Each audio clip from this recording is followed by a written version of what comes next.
Filipino-style chicken curry. Alam niyo ba na ang Filipino chicken curry ay tinatawag noon bilang Indian curry? Na-adapt natin ito sa mga Indian soldiers na nanirahan dito sa Pilipinas. Ang pinagkaiba lang ng dalawang dish na ito ay ang Filipino chicken curry ay hindi kasintapang ng tunay na version nito. Gumamit din ang mga Filipino ng tatak Pinoy ingredients tulad ng coconut milk, carrots, at patatas. Alam niyo ba na ang pagsilang ng curry sa Pilipinas ay nagsimula noong taong ika-18 ng siglo? Isinakop ang kabisera ng Maynila ng mga British, kung saan meron silang mga kasamang sundalo na nagmumula sa India, na umaabot ito ng 500 sundalong hukbo.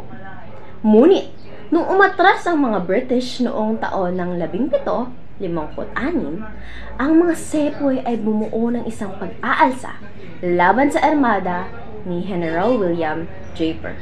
At sila'y tumanggi na di na muli sila babalik sa England. At pagkatapos lahat ng pangyayari na ito ay permanente na silang nanirahan dito sa Pilipinas sa silangan ng Maynila. Sila ay nakipagsalamuha sa ating mga Pilipino at nung tumagal ay dito na rin sila nagbuo ng kanilang mga pamilya. Pero nung naubos ang kanilang Madras curry powder, sila ay naghanap ng paraan upang mahihanda ang putahe na kanilang nga namang kinakahiligan. Sila ay gumamit ng kasangkapang Pilipino pampalit sa Indian spices. Pinalitan ni Anato ang turmeric, habang ang gata ng niyog ay naging kapalit ng yogurt. Ito nagsimula ang chicken curry ng Pilipinas. Ang mga sangkap na ating kakailangan ay ang mga sumusunod.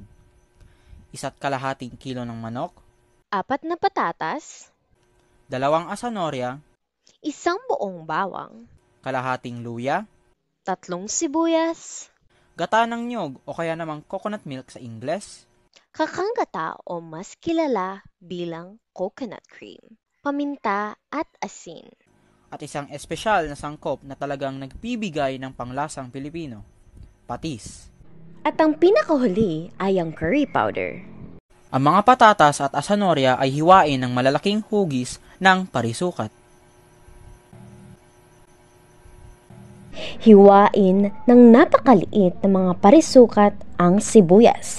Itong pamamaraan ng paghihiwa ay tinatawag na brunoise. Para sa bawang at luya, ang pamamaraan ng hiwa na ating isinagawa ay tinatawag na mince. Ngayon tapos na tayo sa paghihiwa, maaari na tayong magsimula sa pagluluto. Maaaring gumamit ng wok o kaya kawali sa pagluluto.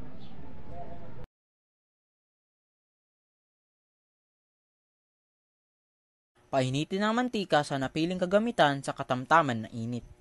Ilagay ang patatas at iluto hanggang sa may pagkakayumanggi na ito at malambot. Pagkatapos ay alisin ito sa kawali. Ilagay ang mga asonorya at iluto ito ng 1 o 2 minuto. Katapos nun ay idagdag ang sibuyas, bawang at luya. Iluto ang mga ito hanggang sa lumambot. Ngayon, maaari mo nang ilagay ang manok. Haluin paminsan-minsan hanggang sa maluto. Dagdag na ang patatas at asanorya at ipagpatuloy ang paghalo. Maglagay ng tubig at haluin. Katapos maaari nang ilagay ang gata ng nyog at ang kakanggata. Babaan ng apoy, takpan at hayaang kumulo ng 20 o 30 na minuto o hanggang sa maluto ang manok. Ilagay ang curry powder at haluin. Pagpatuloy ang pagluluto hanggang sa lumapot ang sarsa. Ilagay ang patis para lumabas ang lasang Pinoy.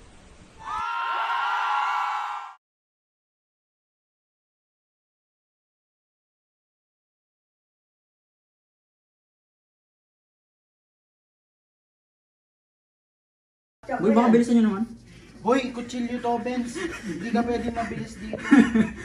Medyo kung pinapatawa yung video natin magiging... O, tingnan mo si Carlo, pangit. Ang init doon! Aray!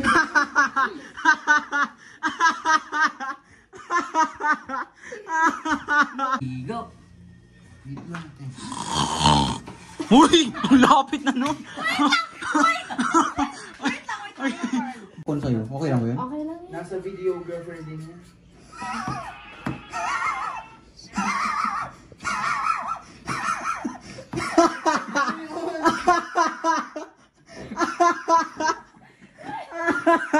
Ang yan, par. Di ba ako umiyak yan? Hindi. Di dapat iyak yan? Hindi. Ay, hindi pala.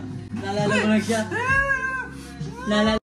Filipino style chicken curry. Yung manok, be!